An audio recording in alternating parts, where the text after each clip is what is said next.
Hello again. This is Stephen Smith, the Viola Guy. Today I'm answering common questions about the viola. Here's one from Sonia R.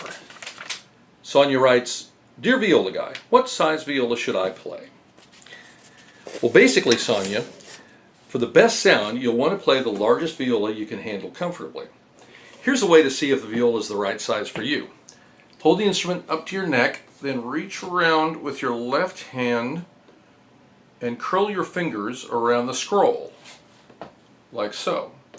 If your fingers can reach most of the way around the scroll and you still have a slight bend in your arm, then this viola is not too big for you.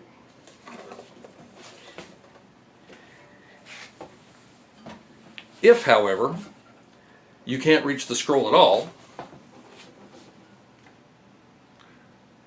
then the viola is too big. Or maybe it's a guitar. Here's a question from Zach. Zach asks, "Dear Viola Guy, should I use a shoulder rest with my viola?" Tell you what, Zach, try this experiment. Using a shoulder rest on your viola, try holding it up in playing position without using either hand. You should be able to support the instrument with just your shoulder and the weight of your head. Then take the shoulder rest off and try the same thing.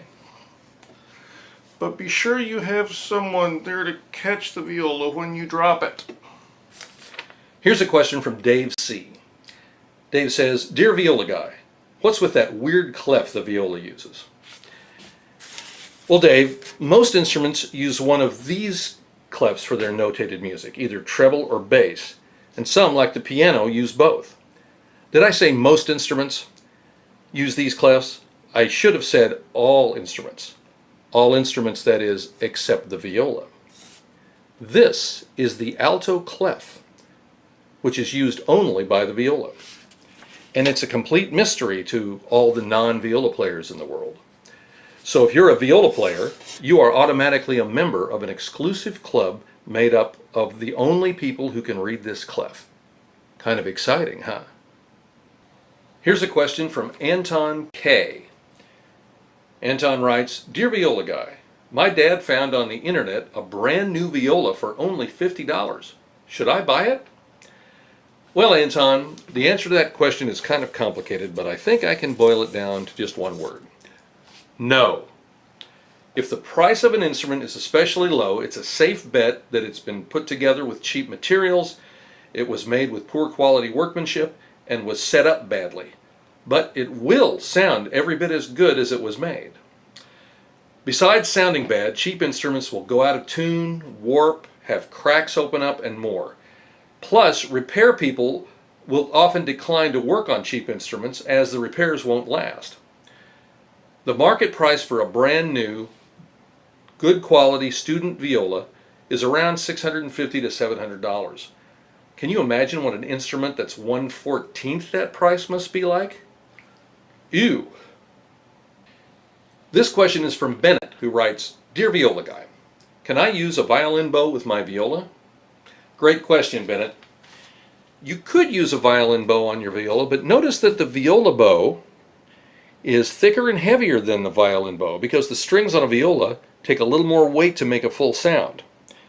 Now, if it's hard for you to tell the difference between a violin bow and a viola bow, just take a look at the frog, that's this part here.